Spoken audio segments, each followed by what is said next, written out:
So you guys can't decide between Amazon dropshipping or Shopify dropshipping in 2020. Well, we're gonna go ahead and break this down. I'm gonna share some tips with you so that way you can be successful and make some money and not just like do tons and tons of stupid stuff. Welcome to the Roughnecks. I'm Rico, your ecom instructor. I'm a software engineer, a military veteran, and a six-figure ecom seller. I've helped over 400 students on Amazon alone, and thousands more make money online. If you need to know anything about making money, you're gonna find it out right here. Yes, what's up guys? Welcome back to the Roughnecks Ecom channel. Welcome to the Roughnecks. Rico's Roughnecks! I'm your host, 𝗙𝗥𝗘𝗘, aka Rico. And in case you did not know, if this is your first time here, we talk all about how to make money online, offline, and everywhere in between. That sounds good. Make sure you guys smash that like button, subscribe to the channel, click the little notification bell so you can get them updates when I drop that hot content on you, usually on Tuesdays and Fridays every week. But for all you regulars, you know what time it is. Let's go ahead, let's get right into it.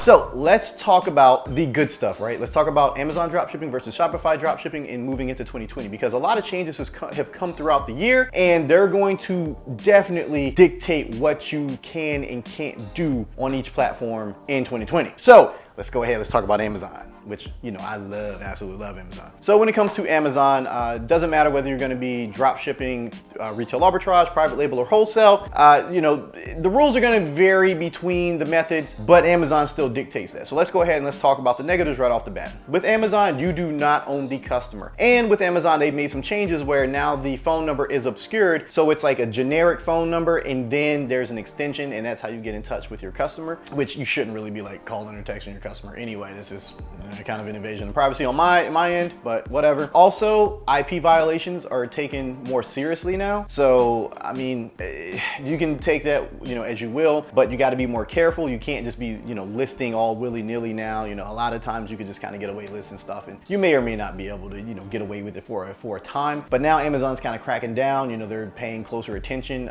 to their platform, and you know, they're kicking you in the teeth, right? And there's going to be a lot of sellers that, you know, can come in and file frivolous IP claims, right? Also, you guys, you know, like I said, you don't own the customer, you don't own the traffic. Amazon owns all that. It's Amazon's platform, so you have to play by the rules. You know, you're also giving Amazon a percentage. It's roughly 15% per sale. And it doesn't seem like a lot, but when you start factoring in some of the margins that you guys are getting, if you're doing retail arbitrage, it can be kind of a pain in the neck. And, you know, the metrics are pretty damn rough, okay? You gotta be on the ball. Like, Amazon will suspend you if your metrics slip. And, you know, sometimes it's not even your fault, but Amazon doesn't care. You know, Amazon doesn't care if it's your fault. Amazon just cares that you're ruining the customer experience, and therefore, you know, that's it for you. So those are some of the negatives. And, you know, while they seem really, really bad, also it takes 2 weeks for you to get paid out in most cases. Now, Amazon has come through where they'll take, you know, a percentage of your pay and pay you out every single day. There's other options like payability, which will take a fee as well to pay you out every day up to a certain percent. But, you know, if you guys don't do that, then you're looking at 2 week pay time, and it's kind of like having a job. It kind of sucks. Okay, now that we got all the bad stuff out the way, I mean, there's more bad stuff, but we're not gonna deep dive into that. Let's talk about the good stuff with Amazon. It pretty much has unlimited traffic, guys. Like, most people shop on Amazon. You know, Amazon did over 50% of online retail sales.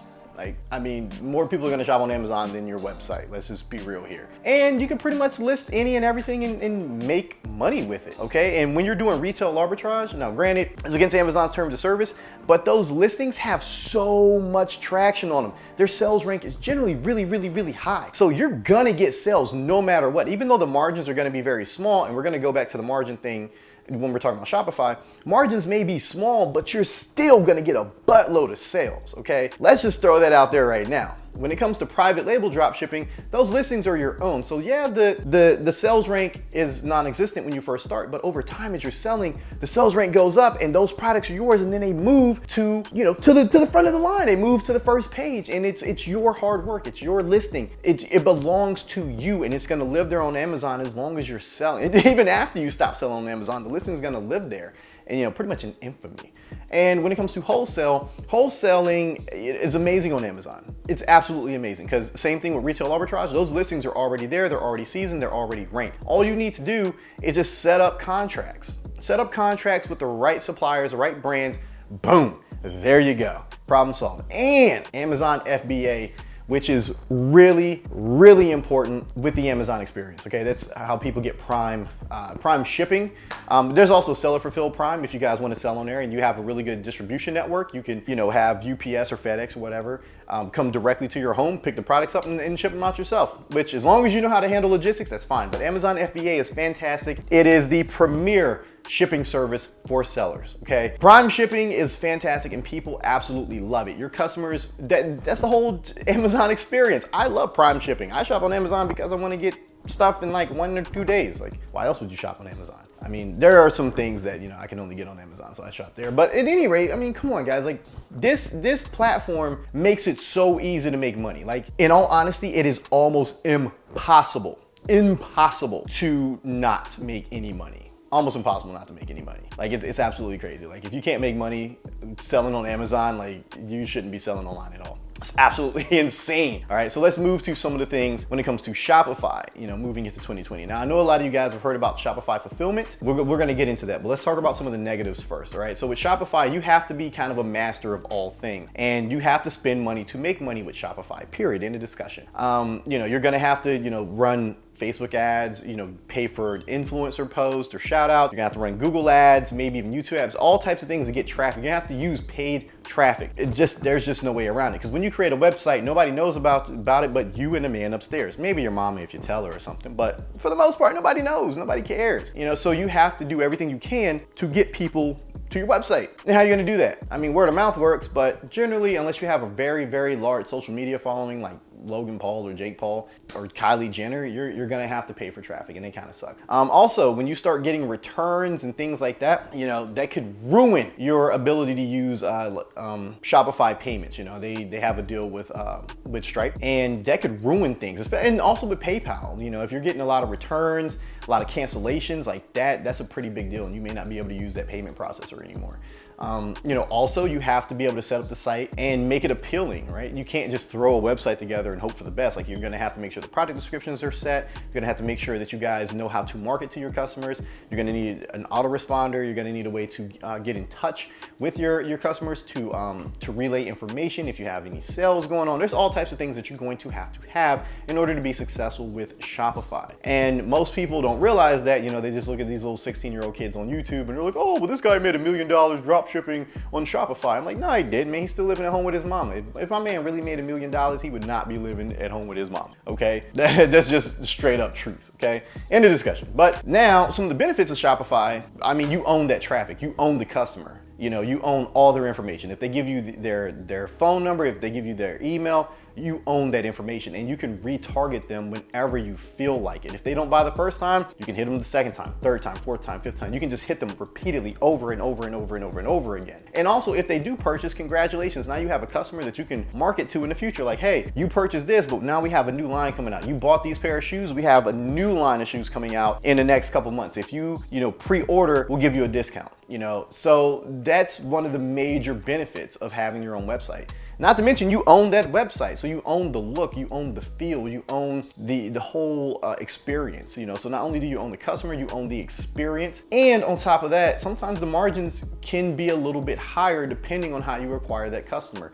In most instances, the profit margins are not gonna be near as high as they would be on Amazon, because on Amazon, you can sell based on trust. Okay, you can charge more because people trust Amazon. You might not be able to sell as high because people don't necessarily know your website and they don't necessarily trust you yet. So you're gonna have to build that trust. Also, you have a brand. You can have a recognized brand with Shopify, as opposed to Amazon. Like, you have a brand, but unless you have like a Shopify storefront and you're a trademark, that brand is a little, diluted, so to speak.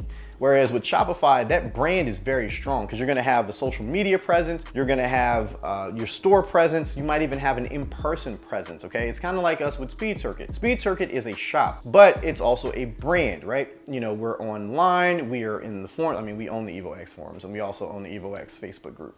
EvoX forums Facebook group, if you guys did not know. But we are an in-person present, we have a social media presence, and we have a site present, so it's all the way around. And with Shopify, you kind of have that ability to corner that little market, whereas with Amazon, you don't necessarily have that. Now, a lot of you are gonna be like, well, which one should I choose? And it's really gonna vary on if you have money or don't have money, and if you have the time to learn.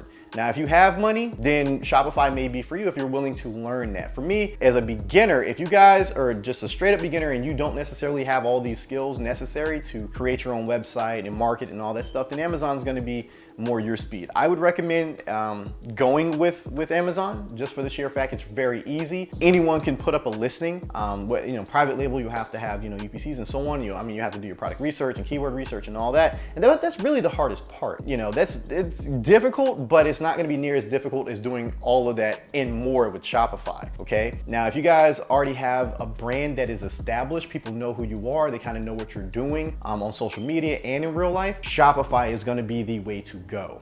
Okay, that is going to be the way to go.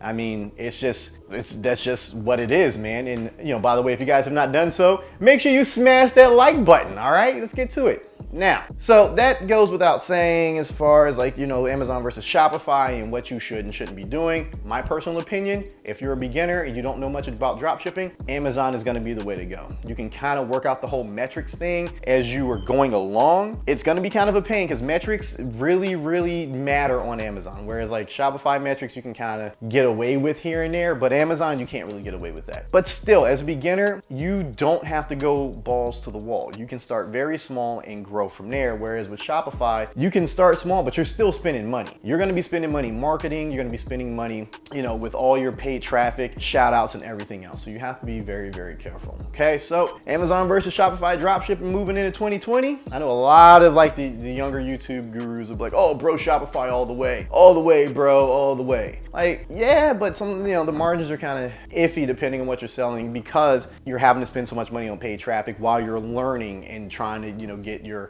customer to you to purchase. Whereas with Amazon, the margins can tend to be a little bit higher. But that's just me. They're gonna say Shopify 100%, but unless you have all these skills or willing to spend the money to develop those skills, focus more on this size. Focus more on Amazon. It's gonna be quicker. It's gonna be easier. You can be up and running in like an hour. As long as Amazon verifies you, I'd say you can be up and running in like an hour straight up.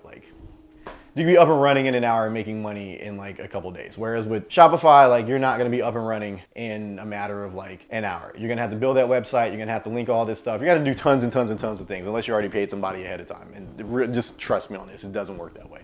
So that being said, man, make sure you guys subscribe, click the little notification bell, stick around, do all that good stuff, man, because I'm gonna hook you guys up with all types of knowledge moving forward. But that being said, man, be safe, be smart. I'm gonna catch you guys in the next one. Peace out.